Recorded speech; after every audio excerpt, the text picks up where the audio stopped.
Welcome to new Arihant classes. आज जो हमने टॉपिक लिया है फिज़िकल डिवीज़न ऑफ वर्ल्ड, बहुत इंपॉर्टेंट टॉपिक है जेके एसएसबी के लिए। इसमें हम सभी कॉन्टिनेंट्स, जितने भी वर्ल्ड के कॉन्टिनेंट्स हैं, उनको डिस्कस करेंगे। सबसे जो पहला कॉन्टिनेंट है हमारा वो है साउथ अमेरिका। साउथ अमेरिका ये क्या है? जो world's largest tropical rain forest हमें कहाँ पर मिलते हैं? साउथ अमेरिका में मिलते हैं। उनका नाम क्या है? Amazon rain forest. South America north America के बिल्कुल नीचे आता है मैप पर। और साउथ अमेरिका में पहला जो इम्पोर्टेंट चीज़ आपने याद रखनी है, जो वर्ल्ड के largest tropical rain forest Amazon rain forest, ये हमें साउथ अमेरिका में मिलते हैं।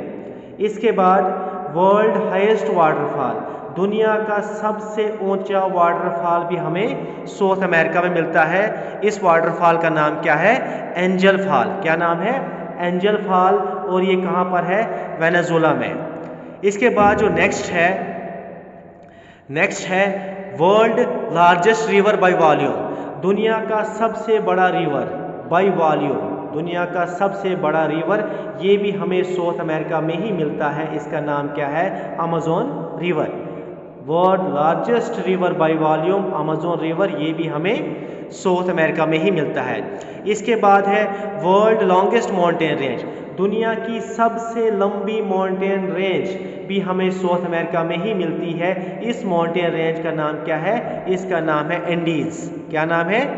एंडीज है इस माउंटेन रेंज का नाम।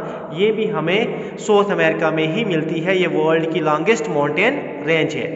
इसके बाद जो नेक्स्ट चीज़ है यहाँ पर, वर्ल्ड की जो ड्राइएस्ट प्लेस है, वर्ल्ड की जो ड्राइएस्ट प्लेस है, सबसे ज़्यादा ड्राइएस्ट प्लेस वर्ल्ड की, ये भी हमें साउथ अमेरिका में मिलता है।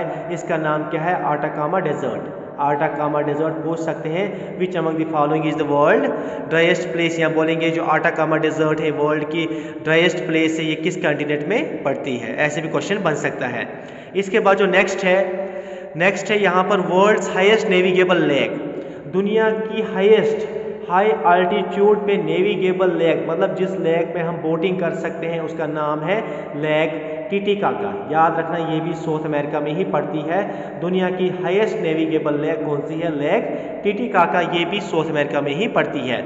इसके बाद जो बहुत इंपॉर्टेंट है, साउथ अफ्रीका, नहीं, साउथ अमेरिका, ये अफ्रीका नहीं है। साउथ अमेरिका ये अमेरिका है, सेपरेटेड, ये अमेरिका है। South America separated from north America. North America से साउथ अफ्रीका कैसे सेपरेट हुआ है? किस चीज़ से सेपरेट हुआ? किस चीज़ से अलग अलग हुआ है? एक तो पानामा कैनाल ने इन दो को आपस में सेपरेट कर दिया, अलग अलग कर दिया। दूसरा जो कैरेबियन सी है, इन दो ने, पानामा कैनाल और कैरेबियन सी ने, अगर यहाँ पर ये साउथ अमेरिका है, यहाँ पर ये नॉर्थ अमेरिका है, इनके बीच में क्या है? एक तो है पानामा कैनाल, एक क्या है? Caribbean sea. पानामा कैनाल और कैरेबियन सी ने साउथ अमेरिका को नॉर्थ अमेरिका से सेपरेट किया है। इसके बाद जो हाईएस्ट पीक है साउथ अमेरिका की जो हाईएस्ट पीक है वो क्या है? Mount Aconcagua. ये है हाईएस्ट पीक किसकी? साउथ अमेरिका की। ये साउथ अमेरिका के बहुत इंपॉर्टेंट पॉइंट्स थे जो हमारे कॉन्टिनेंट है। इसके बाद जो दूसरा कॉन्टिनेंट है हमारा नॉर्थ अमेरिका।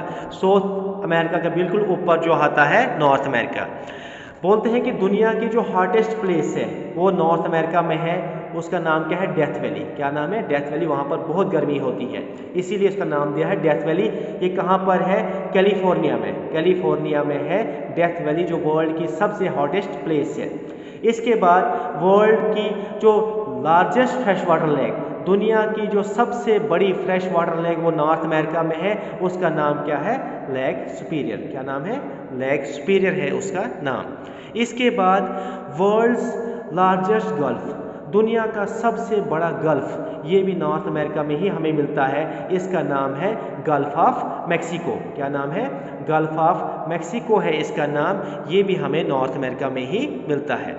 इसके बाद दुनिया की जो लार्जेस्ट आइलैंड है, वर्ल्ड्स लार्जेस्ट आइलैंड ग्रीनलैंड है। दुनिया का लार्जेस्ट आइलैंड कौन सा है? ग्रीनलैंड है। ये कहाँ, किस कंट्री में है? डेनमार्क में। ये भी हमें नॉर्थ अमेरिका में ही मिलता है। आइलैंड क्या होता है? एक जगह होगी जिसके चारों तरफ से वाटर होगा, उसे आइलैंड कहा जाता है। इसके बाद नॉर्थ अमेरिका को कहा जाता है होम ऑफ रॉकीज। क्या कहा जाता है? Home of Rockies. रॉकीज ये माउंटेन रेंज है नॉर्थ अमेरिका की, इसे कहा जाता है होम ऑफ रॉकीज। इसके बाद जो हाईएस्ट पीक है नॉर्थ अमेरिका की, नॉर्थ अमेरिका की जो हाईएस्ट पीक है कौन सी है? Mount Denali. कौन सी है? या माउंट मिकिंगली भी इसे बोलते हैं, लेकिन माउंट डेनाली भी बोलते हैं। ये हाईएस्ट पीक है नॉर्थ अमेरिका की। इसके बाद जो है तीसरा कॉन्टिनेंट है अफ्रीका। अफ्रीका एक ऐसा कॉन्टिनेंट है जिसके ऊपर से तीनों लैटीट्यूड गुजरते हैं। इक्वेटर भी गुजरता है, ट्रॉपिक ऑफ कैंसर भी गुजरता है, ट्रॉपिक ऑफ कैप्रिकॉर्न भी गुजरता है। एक ही कॉन्टिनेंट है जिसके ऊपर तीनों लैटीट्यूड गुजरते हैं। अफ्रीका में पहला पॉइंट है वर्ल्ड्स लार्जेस्ट डेजर्ट। आपको पता है सहारा डेजर्ट, दुनिया का सबसे बड़ा डेजर्ट जो है सहारा डेजर्ट, ये अफ्रीका में हमें देखने को मिलता है। वर्ल्ड्स लॉन्गेस्ट रिवर, दुनिया का सबसे लंबा रिवर कौन सा है? Nile river. दुनिया का सबसे लंबा रिवर, मतलब लेंथ में सबसे लंबा रिवर कौन सा है? Nile river. ये भी हमें अफ्रीका को ही मिलता है। सबसे ज़्यादा कंट्रीज़ किस कॉन्टिनेंट में है? तो वो अफ्रीका में है। कितनी है? 54 कंट्रीज़, लेकिन छोटी छोटी कंट्रीज़ है, लेकिन है 54 कंट्रीज़। इसके बाद क्या है? इसके बाद है Africa is second largest continent of the world. Asia जो है सबसे लार्जेस्ट है, लेकिन दूसरे नंबर पर अफ्रीका है, सेकेंड लार्जेस्ट है। इसके बाद अफ्रीका को कहा जाता है cradle of humanity and dark continent. Africa को कहा जाता है cradle of humanity and dark continent. Dark continent इसलिए वहाँ पर गर्मी ज़्यादा होती है, वहाँ के लोग ज़्यादा डार्क कलर के ही होते हैं। ये भी इंपॉर्टेंट रखना याद, क्रेडल ऑफ ह्यूमैनिटी अफ्रीका को कहा जाता है। जो अफ्रीका की माउंटेन रेंज है उसे क्या कहा? उसे कहा जाता है एटलस। क्या बोलते हैं? एटलस। अफ्रीका की जो माउंटेन रेंज है उसे एटलस कहा जाता है। इसके बाद जो नेक्स्ट पॉइंट है highest peak in Africa. Africa की जो हाईएस्ट पीक है वो कौन सी है? Mount Kilimanjaro. Mount Kilimanjaro is the highest peak of Africa. इसके बाद बहुत इंपॉर्टेंट मेरे हिसाब से, अफ्रीका यूरोप से कैसे सेपरेट होता है? अफ्रीका यूरोप से कैसे सेपरेट होता है, या यूरोप अफ्रीका से कैसे सेपरेट होता है? Africa and Europe are separated by Mediterranean C and straight of Gibraltar. ये बहुत इंपॉर्टेंट है, बहुत याद रखना।